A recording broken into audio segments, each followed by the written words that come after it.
good evening. It is Monday, June 30th, 2025 at 6 p.m. in the Susan Tully Lively Boardroom of the 1887 building. I'd like to start the evening out by saying the pledge of allegiance. I pledge allegiance to the flag of the United States of America and to the republic for which it stands, one nation, under God, indivisible, with liberty and justice for all. I'd like to call the meeting to order, and Mr. Tadlock, would you take roll call? Mr. Andre. Here. Here, Gordon. Here. Mrs. Ingersoll. Here. Mrs. Costa. Here. Mrs. Rexley. Here. Mr. Scarrow. Here. And Mrs. Vaughn. Here. Okay, this meeting has been noticed for state statutes, and I did not receive any cards for community participation tonight, so I will not read that statement. Moving on to our regular and closed session school board meeting minutes, just looking for approval on those, if we can separate the two. No, I guess we can leave them together. It's fine. I'll move to approve the minutes of the June 9th, 2025 regular session and closed session school board meeting as presented. I'll second. It's been moved and seconded to approve the minutes of the June 9th, 2025 regular and closed session school board meeting as presented. Roll call vote, please. Mr. Andre. Abstain. Here, Gordon. Yes. Mrs. Ingersoll. Abstain. Mrs. Costa. Yes. Mrs. Rexley. Yes. Mr. Scarrow. Yes. And Mrs. Vaughn. Yes. Okay. Moving on to general and other fund bills. The general and other fund bills this evening covers checks number 155419 through 155593. Wire transfers 370 through 374 and ACH numbers 921 to 961. There's also a memo providing some additional information on several of the bills in your packet. And then you may have noticed this is the meeting we typically process all of the parochial school transportation. And that calculation is kind of defined by state law in terms of we figure what's called an average cost per day for regular transportation. It's like $2.55 multiplied by the number of days the student attends. Multiplied and then by the number of students transported. So that's kind of the reimbursement rate. You may see several names in there twice. And the reason for that is we calculate and process those checks. The school called us back and evidently parents reported that they didn't have the correct, or they didn't report to us the correct number of attendance days. So rather than voiding out all those checks, we just process the additional amounts, so. Does anyone have any questions for Mr. Turin? Is Benjamin Adams a parent? Yes. What's that? I'm sorry. I was asking if Benjamin Adams was a parent requesting reimbursement. Yeah. Correct. Yes. Yes. I had a couple questions, on Kelly Benrath's charges, there were several that were social media enrollment notices. They were like 10, 15, 20 bucks, but there were a bunch of them. What are all those about? I don't know this for sure, but Yeah. I'm 99% sure it's for social media promotions. You know, like when they Facebook. Okay. Stuff like that. Okay. I'm 99% sure. Yeah, there's been a lot of promotion and different strategies. Right. And you can, some of you may even see some people helping and consulting in terms of how to maximize the Yeah. market for the programs, both CCA and then the options Yeah. blended. And usually that advertising is supported by grant money. Okay, alright. Is the contracts with Imagine Theater, are those also supported by grant funding? Correct. Okay, alright, Yeah. because that was like $10,000, Yep. $11,000. Yeah. One of their charter school grants, actually today's the last day to either spend or encumber the money. So you'll probably see at the next board meeting a number of charges for curriculum and things that they are purchasing using those grant funds. Just like the vehicle, you'll see that, Mhm. and the vehicle's actually out front here, so you like, Mhm. I had the pleasure of picking up and Chris had the pleasure of dropping me off at the dealership last week, so. Any other Is- questions? Sorry. Is there some, and this is just very general and good transition time, is this something that with those payments that are funded through grant money, is there a way, either maybe just in the school board notes to note it, or within, I don't know if there's something on that ledger that can note it? We could put it in the notes. And Okay. maybe what we could do, like Fund 21, we'll put a 21. And what we could do, I'm thinking back in my previous life, we had like a key for Mhm. certain things where maybe we don't have much room to Well, work I with, mean, right? You do, like, these are grant items when you're looking at them, Right, that might be helpful. I mean, and if it's on the ledger and I'm just not seeing it, Yeah, that's No, but fine. most of the time you've put in, I try to put in the notes. In the if it notes. come In the up, notes. But I don't Yeah. always do Yeah. that, so It's just a thought. we can look at that and strategize maybe a little bit differently and And then I did send to Mr. Tavok an attachment, an email, because one of the bills in there was for a company to put in some banding on the doors at the high school. And I thought maybe you wanted to know maybe what that looked like, so they just finished that project. I just sent us an email with some pictures, but I don't know if you want to show that, Jason, but. I just never know what else is in my email. I Probably. I know you didn't ask that Okay. question, but. Yeah. I can always forward All right, it later. yeah, that's fair enough.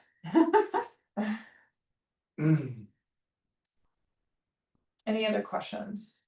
I know what I can do, here. Let me just check to make sure there's nothing. What I send you would be certainly okay for public view. Right, but when he opens the email, It's screen, not yours. Yeah. it's other people's emails. Yeah, But All right, we're yeah, good. it's on the subject line. I just thought you may want to see what they look like, because they put those on recently. And part of this is being paid by the Booster Club too, but it gives you kind of a sense of. Oh, okay, I'm What glad the door you wraps. explained what bands are, because I had. Yeah, they call them bands. Bands, door, got it, Yeah, Yeah, door wraps. so that's the swimming one. They did one for Fun. music, and it really kind of dresses up. That's really It's cool. pretty nice.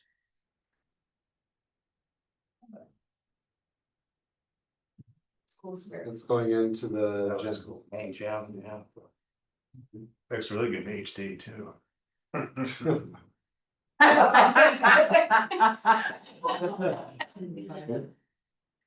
Okay, so if there's no other questions, I'm looking for a motion to approve.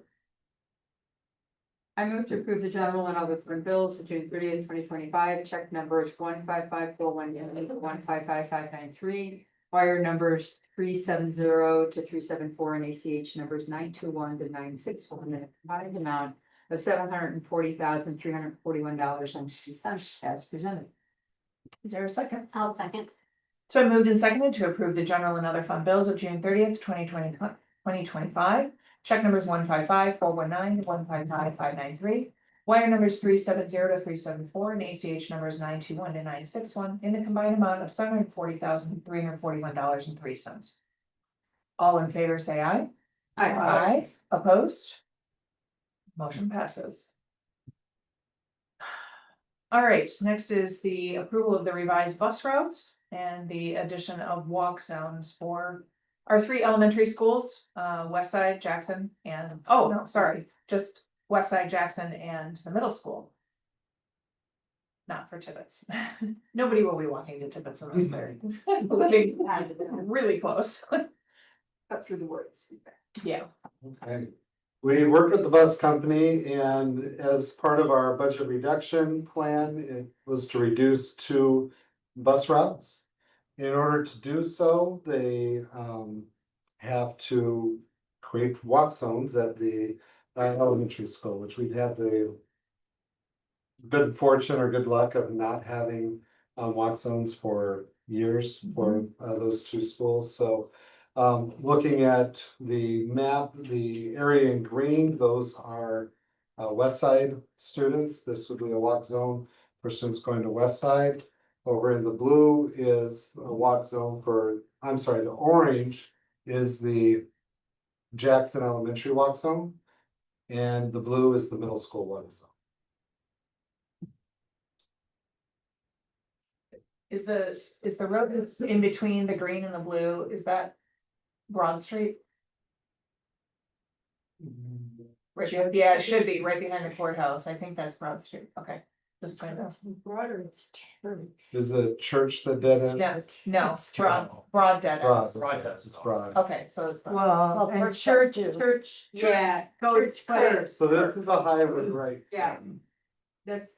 Yeah, so nobody would have to Right. cross. Okay, Yeah. Wisconsin Street. And this is the elementary one. And we already have crosswalk guards at both of those locations. That are regularly staffed, even though there weren't one zone, so. Okay. That will work. Students still have the ability to walk to a nearest established bus stop, assuming there's room on that.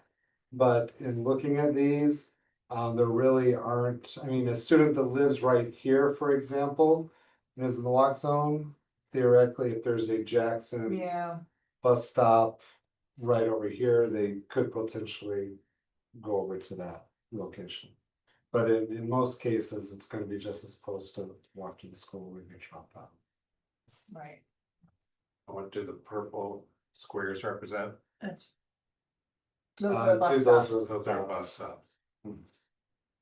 Yeah, there was no legend with the map, so Yeah. I didn't quite know what it meant.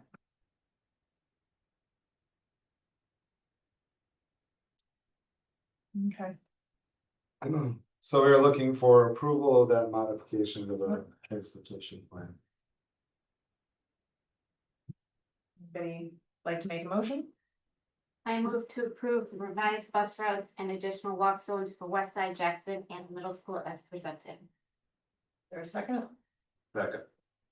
So moved and seconded to approve the revised bus routes and additional walk zones for West Side, Jackson and the middle school. All in favor, say aye. Opposed? Okay, motion passes. I would also like, while this is the walk zones and we need approval for that as the creation of that. There will be bus stop changes out in the rural areas as well that may require students to walk a little further to the bus stop, but they'll all be following the statutory guidelines. Sure, But in order to consolidate yeah, and be able to make the pickups and the stops, like my neighborhood area, I think right now there's. 5 or 6 bus stops. And they need to go down to 2, which okay. is fine, it's well within. Nobody would be walking. And 2 more than 400 buses services that area with the capacity of the seats and everything. Yeah, I mean 2 stops. Oh. One bus goes through, but the Oh, bus stops okay. at all these different places. Well, we just can't keep Yeah, doing that and. yeah, And hit all the bus stops in the time that we I see. need. So kids will need to walk a little further and. Yeah. Potentially to get to. Because we're reducing 2 bus routes, 2 bus routes, so we reduced 2 last year, yeah, so so in 4 the less. last 2 years, we're down 4 routes. Yeah. Okay. Next is the director's report. Cancel them. Thank you. Thank you, John Anselm, Community Engagement for the district. And yeah, Bill, thanks for your service and your commitment to the district. We will miss you. And it's kind of funny being in here with Chris here because I was Chris's high school baseball coach in the early 90s. So how fast things come full circle. And he used to call me Coach Anselm, and now I'll be calling him Mr. Earl. So that'll be kind of fun. But yeah, I just wanted to bring a couple things to your attention and talk to you about a few things in within community engagement. So Jason, if you would give me a click, please. One more. First was we had our Great Day of Giving on May 17th, and we've been doing that for about 7 years where our students give back. And the Sergi Foundation has been so wonderful, and I know you know that they reach out are involved in a lot of things within the district. But the last 3 years, they've sponsored all the t-shirts for the kids. And then the kids serve 10 local businesses, and Durham Bus is really great, or generous as well. They supply 2 buses and 2 drivers for that morning for no cost. And they show up early and get the kids That's to great. the sites, and yeah, they're really generous with that. And all of our work sites are within the school district area, and the kids really appreciate that. You hear them talking later, like, you know, I did that, or Mhm. I mulched that, or I Mhm. fixed that, so. Just a few pictures of the different sites they were at, and then Jason, if you would flip the slide, please. These are the sites that they covered this year, so I think there was 10 places that our students went to and did a whole bunch of work. And, yeah, any questions on that? I know you've heard about it before on that, I just kind of wanted to share a little bit about that, and it's, really fun to put together and how excited those nonprofit agencies get, and how good our kids are. There's always comments of, they're so polite, they work so hard, they do a great job, you know, every year, so. Do you put something out to all the nonprofits in Elkhorn each year, or do they contact you, or how does that relationship work? A lot of these ask right away, can we be involved again next year? Okay, And some that maybe will say, we don't have any work coming up that time of year. Then I'll seek out some other nonprofits in the Okay. area, or sometimes ask them, do you know of a nonprofit? A recent ad was the Kettle Moraine Land Trust, they're forming trails in Jackson Creek, just past the doctor's clinic there, between the subdivision and doctor's Yeah. clinic. And the last 2 years, the kids have helped, they built a, kind of like a treehouse stand or a lookout stand out there, as well as help clear trails and cut back brush, haul brush out, things like that. So, yeah, every once in a while, we get a new one. St. John's was new this year. They had a bunch of outdoor work and the congregation wasn't able to do it. And yeah, and Circle of Friends was a new one too. And in fact, she, was so excited that Sherry, she gave me a check that she wanted to go to the, not resilience fund, but, the fund that helps those that maybe are in need of housing or things like that. What do we call that? I'm at a loss. Anyway, she wanted to donate back to the fund that helps families in need, and maybe they don't have housing for temporary periods. Yes. Yeah, so that was kind of neat too. I'm. I haven't seen that. I don't know. Well, yeah, but yes, that is the great description of it. Yeah. Thanks for your help. Okay. Sorry to put you on the spot, but I. Well, and I'll just a quick little history, because people might be watching and knowing, and there's a lot of great agencies in our community and our county, but years ago, we ran into a scenario where a family, unfortunately, they got an infestation of bed bugs in their house. And bed bugs are, we learned about this because some came into the school, and so we we had to go out, well, how do you handle this? How do you treat it? And all came back apparently from when the hurricane took place. There were a lot of volunteers that went down to Louisiana years oh, ago yeah, and brought back bed bugs Yeah. with them. And so anyways, long story short is it's very expensive to eradicate the bed bugs, and there are families struggling financially, and there was no mechanism at the county or anywhere for us to, get the support to, take care of that. The low end, I believe, was $2,000 to $3,000 for that solution. The most effective is you have to cover the entire house and then heat it up to a certain temperature to kill all the bed bugs. And so we brought in bloodhounds and to check the school and Sophos, and long story short is we needed a mechanism for this fund whose name shall not be mentioned because we forgot the name of it. It's very empowering, so I think we call it the empowerment fund. It's the empowerment fund.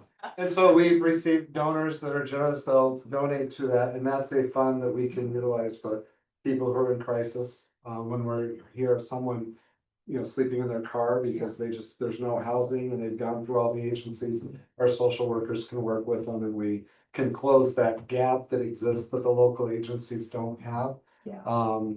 To help people in that crisis scenarios. Yeah. Thanks, Shane. Yeah, thank you. The next thing I wanted to share, so our armory is closing at the end of July. And it'll be put up for sale, and so, the Civil Air Patrol, we worked with them before, they presented the flags at different sporting events and things like that, and a lot of our kids belong, or some of our kids belong. And they're like, we don't know what to do, we don't have a home, we might have to move out of Elkhorn or move out of Walworth County even. And so we began talking and we have found them a home. So they were extremely excited to be able to stay in Elkhorn and stay in the community that they were in. So yeah, I just wanted to share that we've been working on putting this together and it's all kind of come together and they'll be able to use one of the schools and the gyms and in a classroom to have their meetings and their physical fitness training and all their other classwork that they Oh, do. that's So fantastic. yeah, it's a really neat group and a good bunch of people. So. And then last but not least, Special Olympics. So Special Olympics number 725, and I thank Val and AJ for coming from the Special Olympics group. Started last year, and we've always hosted track and field, which was another Special Olympics chapter. And they approached me and said, hey, you know, we got this new chapter. I think we're gonna do basketball, maybe volleyball, but we're looking for space. I'm like, yeah, we'll figure it out.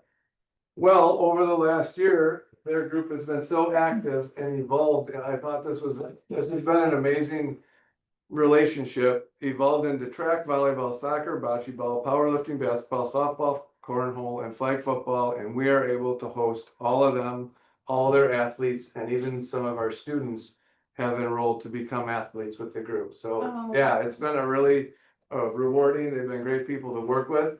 And I just wanted to share that. If you could flip to the next one, Jason, I just threw in some of the pictures and they even wear the Elks logo. And this is them out in some of our spaces doing the soccer, bocce ball, powerlifting, cornhole. If you flip to the next one, Jason. AJ, I think you were in some of them. Weren't you? Yeah, I saw you. Alright, AJ running the ball. AJ's favorite is flag football. Like I said, softball. I didn't have any basketball, volleyball pictures this time of year, but yeah, really an amazing. Yeah, it's just really the access and opportunity and Yeah. excitement has been really Very neat. good. So I wanted to share that with you. And then Val, I know you guys wanted to say a few words if we could, if that's okay with you guys. So AJ's gonna bring up to you just a thank you note. Yesterday, we were able to host both the softball and a flag football tournament. Last year we did a flag football scrimmage here. We had 20 athletes participate and from the area. When we found and came out of COVID, we looked at the demographics. We're from actually, AJ and I live in Lake Geneva. And we found with the Special Olympics that was happening across the county, it was really centralized to that area and that anything north wasn't tapping in, because to tap into practices when you're a parent of an individual with special needs, or you yourself are more independent as an independent adult with special needs, you don't want to travel 45 minutes to an hour for practice. And that's really what was happening.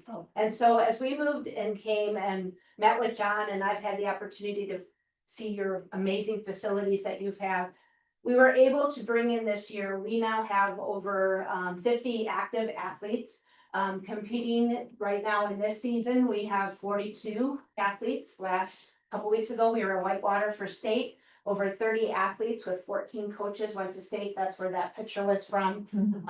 AJ, and we actually have 4 to 5 of our athletes that are actively in leadership classes for athletes as leadership. We've had 3 of our athletes in the last year take on coaching roles and do athletes as coaches, which are additional classes and training. And it's really just thank you to you for giving to the community. We now have people that are joining Special Olympics. I was just sharing with John, our soccer team that won gold just 2 weeks ago at state. When you look at that team of 10 athletes, we have 2 what we call Division 1 athletes, similar to how you division things. They're some of our highest competitive athletes. AJ is one of those athletes. But then we had 3 new athletes, which I think AJ actually enjoyed the most, having them join our team. 2 of them had never done Special Olympics before, and the third one was new to a team sport. And the first time AJ ever did anything with a team sport was the pride moment for this mom. But as a local program manager for 725, just thank you for your service to this community. Thank you for serving on the Elkhorn School Board. And the note is a thank you letter from the softball and flag football players from yesterday, just to say thank you for opening up your hearts and your facilities to us. And we'll continue to use them in partnership with an amazing man over here that just keeps getting all this time to us. So thank you. Great. Thanks. That's awesome. Thanks, Thank you AJ. so much. Thank you for coming Thanks. tonight. Yeah, our pleasure. Questions, that's all I have. Thanks, I John. think. Yeah. Yeah, you're welcome. You better say, all right, that's all. That's the last That was one. it. So grateful. Thank you, for guys. John, just so grateful for the way that you do, you know, reach out to the community and make our facilities available to the community. I mean, it's, Thank you. the community voted to expand our facilities that way, and the community is definitely reaping the rewards of that. And so I'm really appreciative of the way you manage that and your reach into the community. Thanks. Okay, next is our first reading of the revised co-curricular code of conduct. So, the policy committee looked at this, at our last meeting. We needed to, while this is part of policy and everything, we needed to bring this one up faster because we had some other major policies to change. Is that correct? Yeah, there were some practices that the board in reviewing the old code of conduct wanted modified and Yes. changed, and so it's, because it's a handbook, it needs to be. Yeah, and because updated yes, annually. because the kids are A gonna, review. yeah. So, the blue language is new language. This has been a practice that's been in place for some time with the multi-sport.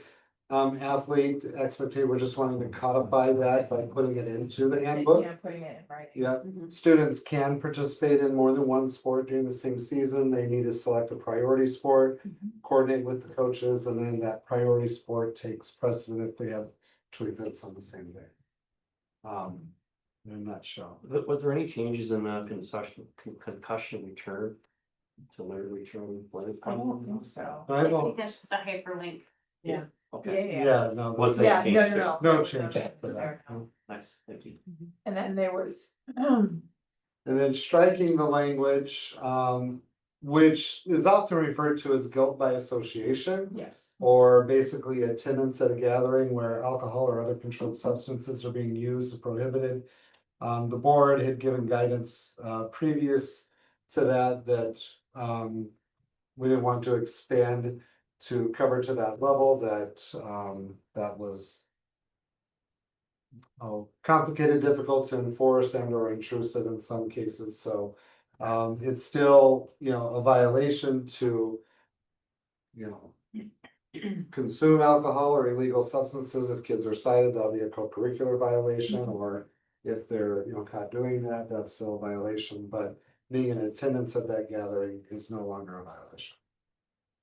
And so that's updating the wishes from those discussions earlier. yeah. Question, I'm trying to get to it here, it's in section 10. No, page number's not on there, so section 10. Page 7, I think. Okay, should we? We'll get Oh, to that. Yeah, okay, Yeah. okay, didn't know if Okay. you had specific. We added in language related to the social media expectations. Again, this has been in practice, part of that, and the conference has rules related to that, but it's, making sure that's included in the handbook there as well. Related to cyber images. Guidelines for the treatment of opponents and teammates. Again, something that's been in practice, but Yeah. we're just wanting to get everything in writing, Making sure that's. so there, it's very clear. Here's section 10. You have a question? And I'm looking back at my notes,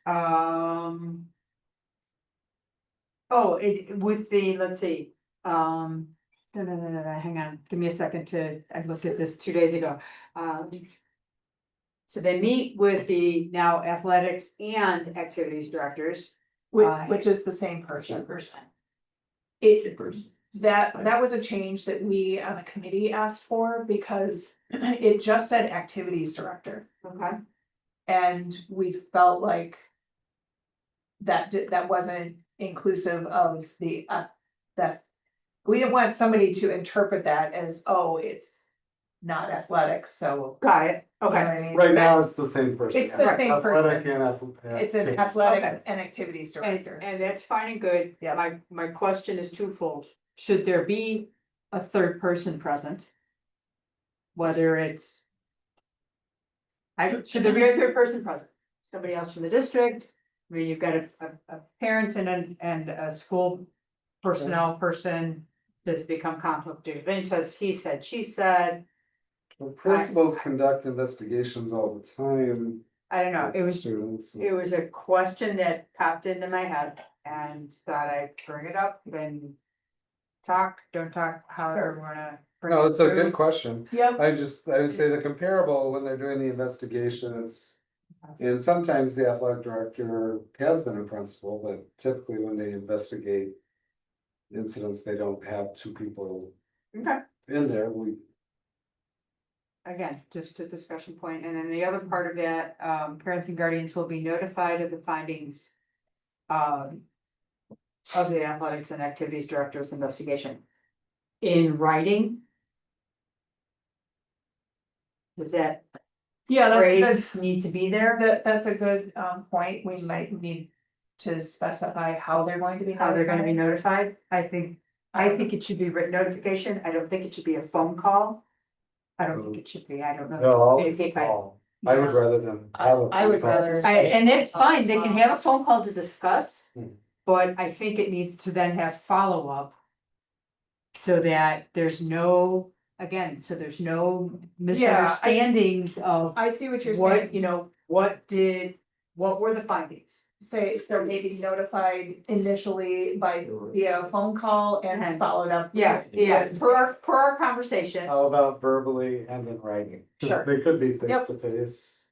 absolutely, yes, Yeah, So I added it at the end. yeah. right, No, and that's whether in great. writing is by letter, by email, Yeah. again, don't know if that needs to be No, that's a good point. specifically And I don't identified. know if it needs to be addressed here in the policy necessarily, but if we're gonna do it in writing. We've had incidents in the past where it was handed to the student as they walked in the building, but they're not traditionally in the building Mhm, all the time. Is it going to be mailed to the family? mhm. Is it going to be, Do we wanna say email? Well, cause it does say that the notification is supposed to go to the parents and guardian, not the child. Parent / Right. guardian will be notified of the findings. Correct. right, so So, again, I'm yeah. not sure if this is the, if If that that's the needs to place. be. Sure.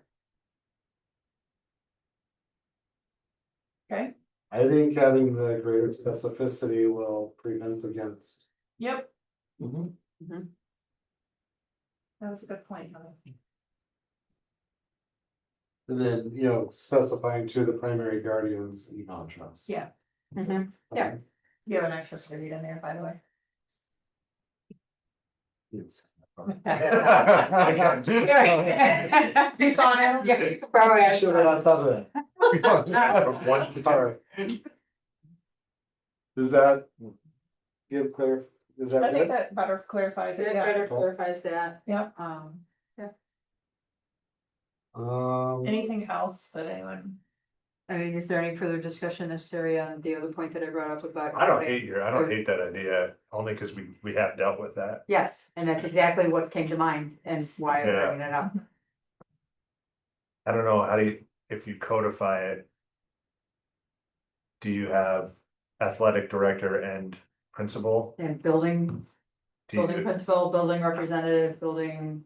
I don't hate the idea, just because we went through this, right? Do we wanna ask John? I mean, this is still first reading, so maybe we can Right. ask John for some feedback. Yeah.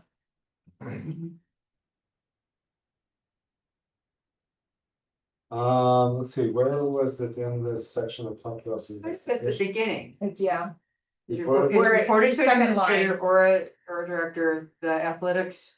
And activities director shall have a discussion with the student and their parent or guardian.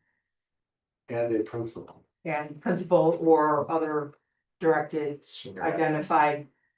Yeah, AP too. Could be an AP, yeah, that's what I say, I do, it doesn't, An AP would be a principal. Okay. So we put activities director and a principal or designee, Yep, I like that. Mhm. Mhm. okay?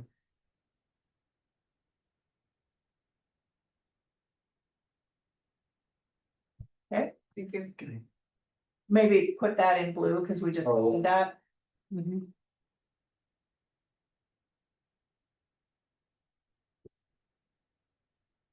Just, yeah, Yeah, there you go. that part, yeah. Okay. Um. Anything else? We took, in section 11, we took out the. Students guilty by association part because of removing the previous. The previous.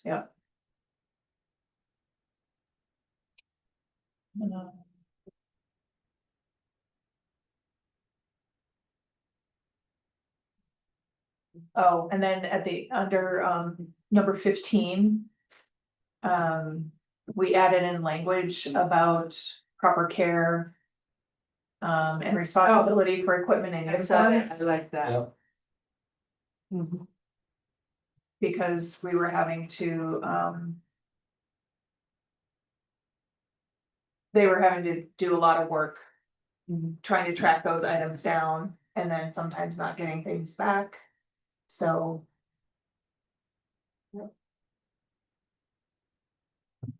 And then we put in writing, again, something we've been doing in practice, but, the parent and fan expectations. For behavior and conduct. It's posted too, isn't it somewhere? I mean. We make an announcement at the beginning of the game. Yes, okay. maybe The that's- announcement doesn't go through the consequences. Yeah. Right. Right. So. If, after you read through it some more, if there's other things that you catch that you're like, this should be better defined or whatever, if anyone has anything like that. Feel free to either email Jason or myself or, bring it up at the next. At the next meeting, which will be our second. Reading, Okay, okay? Nice. very good. Thank you, Kathy, for your suggestion. Moving on to our personnel recommendation sheet. Okay, busy hiring time of the year. We're No. close to done with the, well, we're never done. But close to having all of our positions filled. I believe we're down to. You'll see some more on the next personnel sheet with the hires that just happened the end of this week, but I believe we have one to two special education teacher openings that applicants that they'll be going through next week, so. Other than that, the bulk of the professional staff hiring is done, knock on wood. But Wisconsin is much more of a fluid, dynamic situation than it was pre-Acton. There's a lot more, it's like free agency, so to speak. That, and with the teacher shortages, to give you an idea still, I mean, when I started in Elkhorn, we would have 280 applicants for an elementary position. We're around 22 to 24 now. So it's, tenfold less. Yeah. We can still find, quality applicants, but that's the elementary teacher position. They were thrilled that we have 7 applicants for the special ed positions. By the time we get to the actual interviews, So there much narrower. might be 3 left. Yeah, right. Yeah. So it's definitely a different market, but any questions related to the personnel sheet?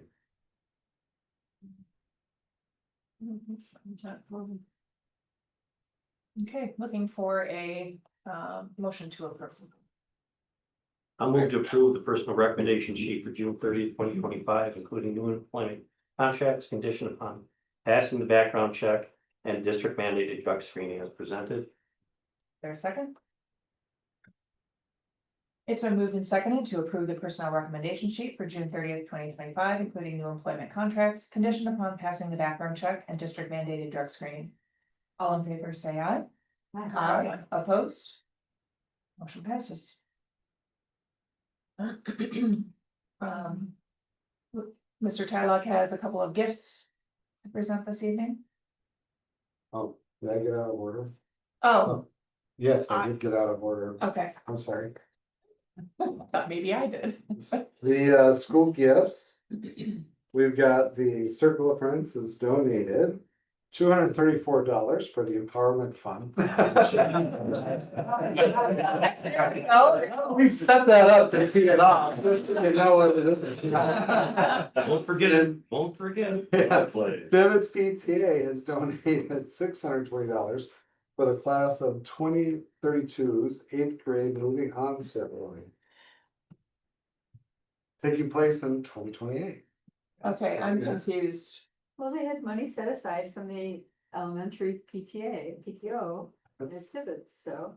So in 2032, their current incoming sixth graders will be graduating high school, but in 2028, they'll graduate middle school. Oh, So, okay. they're their eighth grade moving It's into- the class. Got it.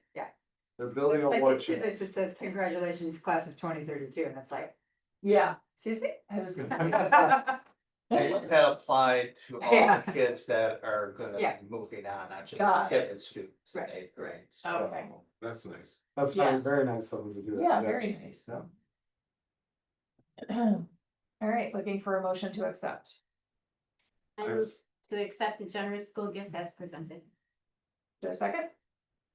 Second.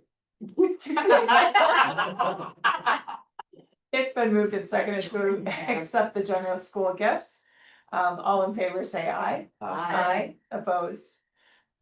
Thank you very much to both of those organizations. All right, now we have the second reading for the 2025-2026 Community Service Plan, which is Fund 80. I did not have any further comments or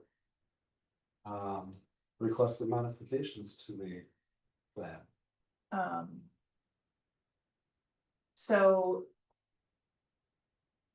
Is it possible to add things to this outside of what we're approving here? Yeah, what's the final date on that? well, it would be when you finalize the final budget, which would be October. Okay, So, yeah, you could make modifications. we can still make Certainly. modifications to Yeah. this, okay. The process tonight really is kind of one of the recommendations that the Department of Public Instruction suggests that the Uh-huh. school board take action almost annually, unless you're not changing it. And with this one, there's some additions to the community service fund, so it seemed like a proactive approach. And then linked to that is kind of the detailed positions, which I think, the board has seen as part of Yes. our discussions, so.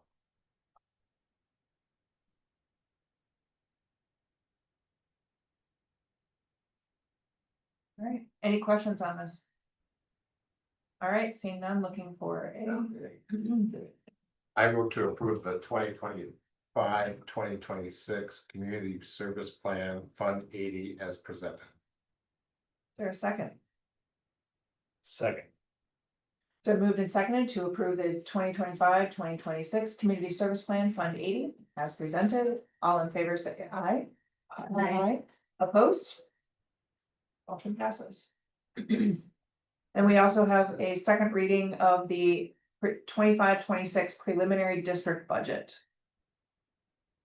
And I'm assuming Mr. Bruin, you will have a presentation for us. Yeah, this pieces of this is the board's well aware, Yeah. it's probably been discussed since January. Yeah. In a number of budget meetings and on the 9th, we kind of walked through this document a little bit, but there are some changes. Mhm. And it's very fluid at the state level, as I'm sure Uh-huh. most of you are aware if you're watching the news. But we highlighted a couple of important components, I think that the Joint Finance Committee has already acted on. They did that about maybe a week and a half ago. Which included really kind of status quo on what's called general equalization aids. Across, the allocation for all school districts. The revenue limit going up to 325, which we kind of anticipated as part of the budget process.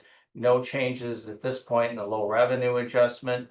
Special education categorical aid increasing by some percentage. Now, the percentages that they reflected is what's put together by the Legislative Fiscal Bureau. They're relatively conservative. They kind of look at current costs and then with the allocation, what those reimbursement rates would be. I can tell you there'll probably be 3 or 4% less in reality of what these number percentages are. Right, so we were getting funded at 30%. Right, And it so- really came out to be about what, 22? No, it was closer to about 28, 29. Okay, all right, so we were So, closer on that, but yeah. you're feeling the increase to 35 Might be get us- 32. might, I okay, mean, yeah. so it, net maybe a 2 to 3% increase, Based on their actions as of yeah, when that was done.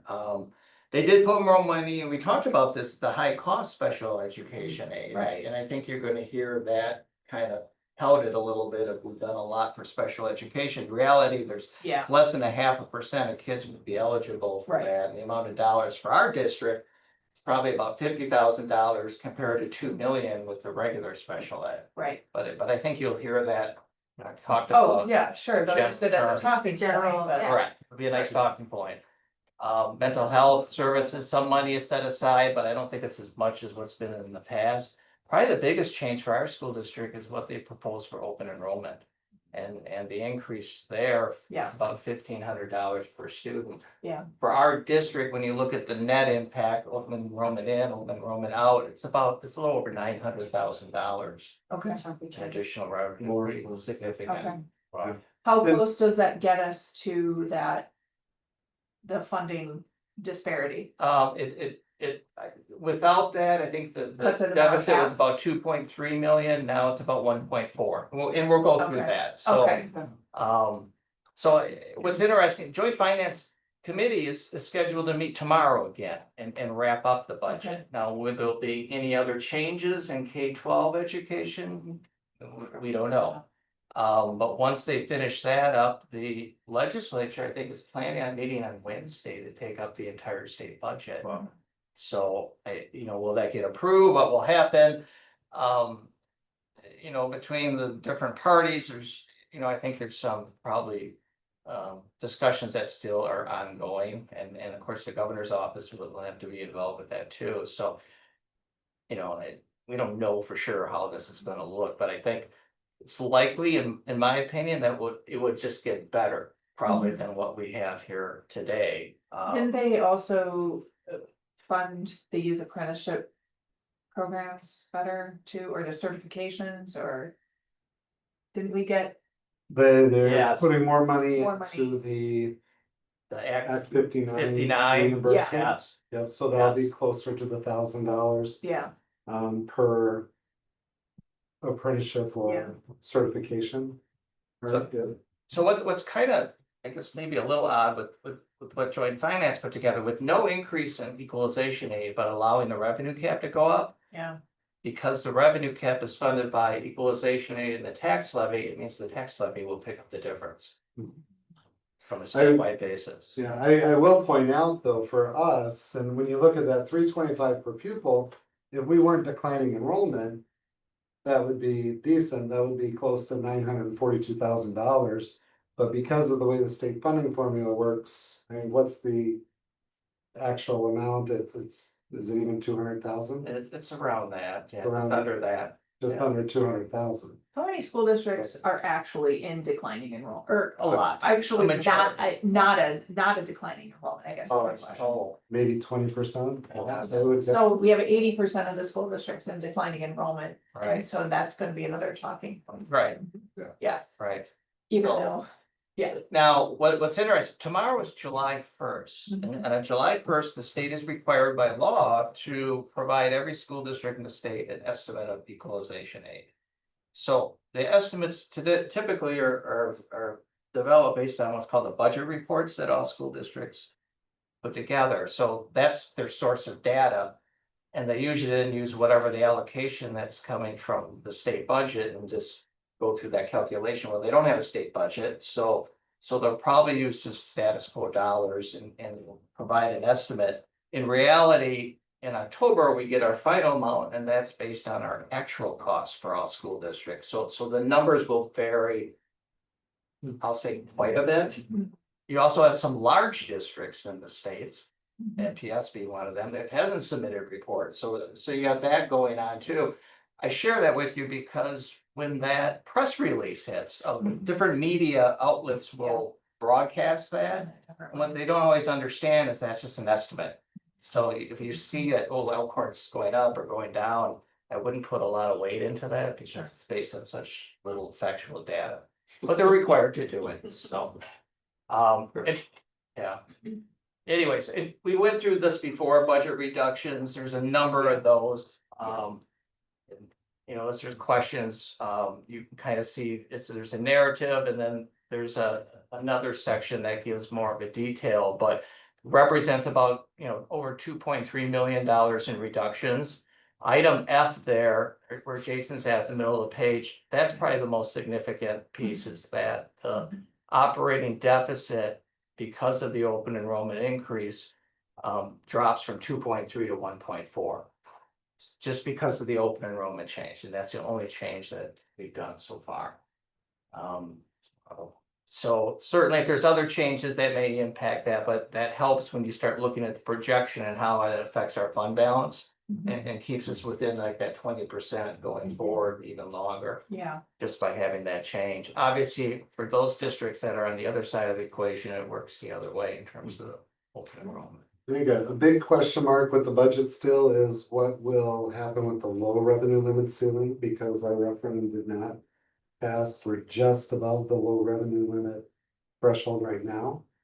And there was talk on Friday at the statewide, was it a WASBO update, that yes, there's been a lot of discussion related to the low revenue limit ceiling. Governor Evers' proposal was $1,000 increase in year one, which would and $400 in year two, which would have increased our revenue limit by just under $4 million. I don't know how much the Republicans or JFC, the original JFC did not change the low revenue limit ceiling. But the discussion on Friday was that there's been quite a bit of discussion around that, because within the funding formula, the private charters or voucher schools actually also get more revenue if the low revenue limit ceiling goes up. So there's a oh, twofold motivation from that, both to increase for the low spending public schools, but also the private schools. So fingers are still crossed that the low revenue limit ceiling will get addressed. But I have no idea. That might just be being too optimistic, but. Oh, sorry. And then this sheet just gives more of that, the numbers associated. That was really our worksheet as we were Yep. looking at reductions and trying to get at really a reduction somewhere between $2 to $2.5 million the Yeah. first year, knowing that we had to address some additional needs the second year as part of a phased-in approach. yeah, And then what follows that is kind of the forecast model. And you can kind of see how the numbers flow, and then the fund balance piece is kind of in the middle of that, it's hard to look at, I know. yeah, But you can kind of see adjusting that deficit down from 2.3 to 1.4 keeps our percentage, you know, relatively in a better place. yeah, So. And the levy is an estimate at this point, but it Right. does represent about 8% overall. And then what follows is the more details in terms of the actual budget numbers for each of our district funds. And this is the recommended kind of format for the approval for a preliminary budget, and then there's a condensed version that we publish that will be in place for the in preparation for the annual meeting, July 28th. Yeah. Fourth Monday. And then there's our debt service. And right now, the amount of outstanding debt, I believe, is just over $26 million for the entire school district, which is relatively low compared to a lot of organizations our size. A lot of school districts have much more debt than our. but it's part of why we're rated so high up Where too. we're at. So all I can Sure, a lot of these numbers are gonna change. And I think we're Yep. aware of that, especially with the state budget. I know that even if we knew what the state budget was, there's a lot of change each year, because we don't know state aids, we don't know property values, we don't know our student counts. And as Jason mentioned before, we're still doing some hiring, I mean, all of those things are still. Some The adjustments. good news, the starting point that we started from was a number that we know won't change, and that was the 325 rather than a. Yes. You know, we didn't make anything else. Yeah. So. Okay, I hope they change a lot. Cause that will be positive, yeah. Will get better, okay. okay, so looking for a motion to approve this preliminary budget. I'll move to approve the 2025-2026 preliminary district budget as presented. Is there a second? One second. It's been moved and seconded to approve the 2025-2026 preliminary district budget as presented. All in favor, say aye. Aye. Opposed? All right, motion passes. And then we have our second reading of the modifications to the professional and support staff employee handbooks. The first reading was at the last meeting. I did not have any requested or suggested changes, so happy to review any parts, or if you want me to go through all of it, I can. I was not at that meeting, but I just want to clarify a couple of things. So under 15.2 with the health insurance and the minimum yearly work hours that were changed, was that due to the changing the work schedule? Reducing the calendar by 5 days, by the hours Got it. accordingly.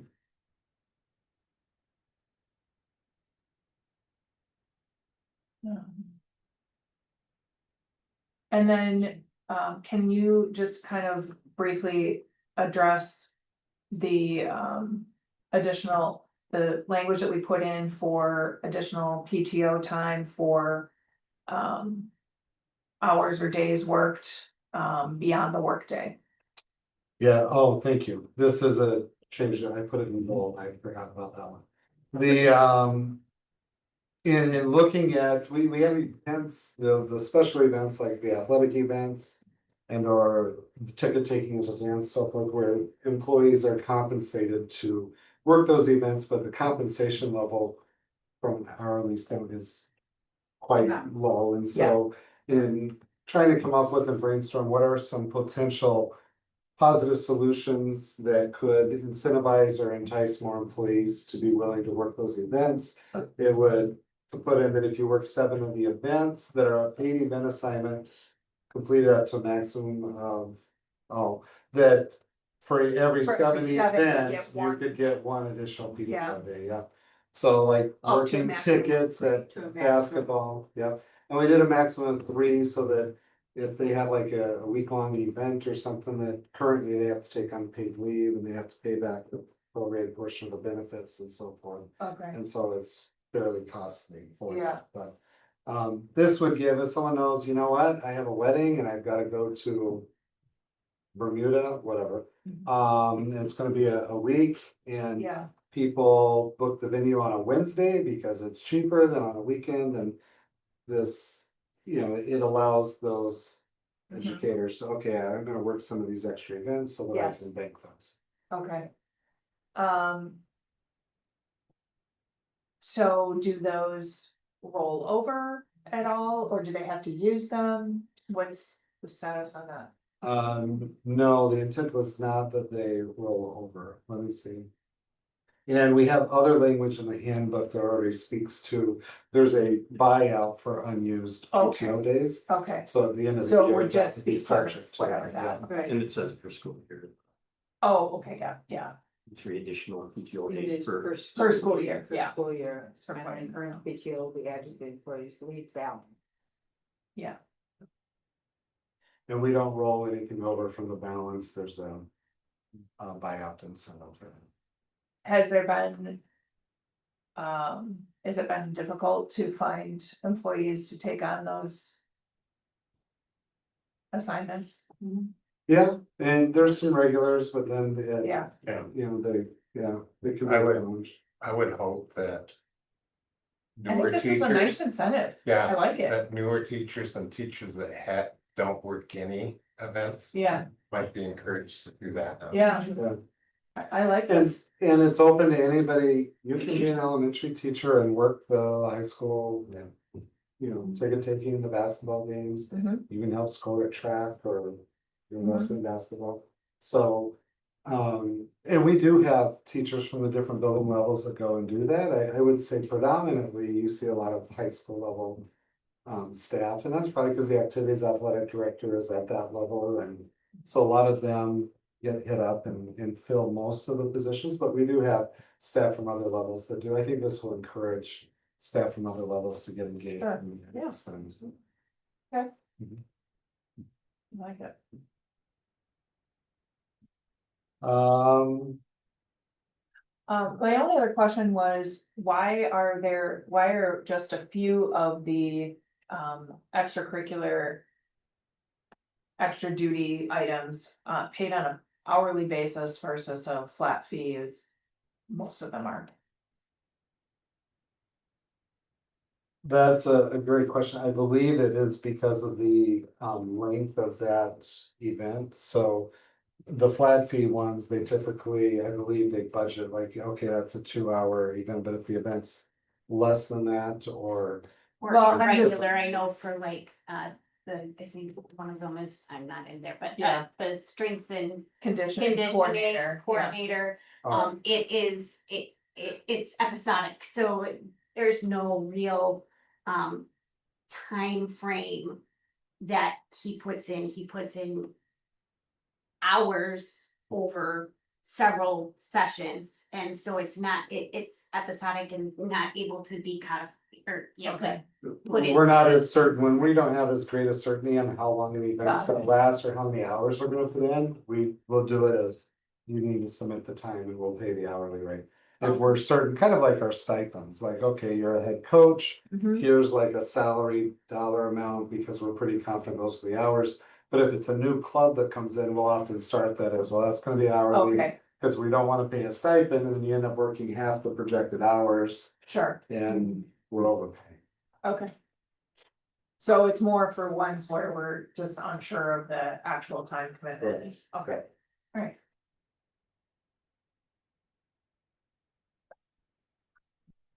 I think that was all the questions I had.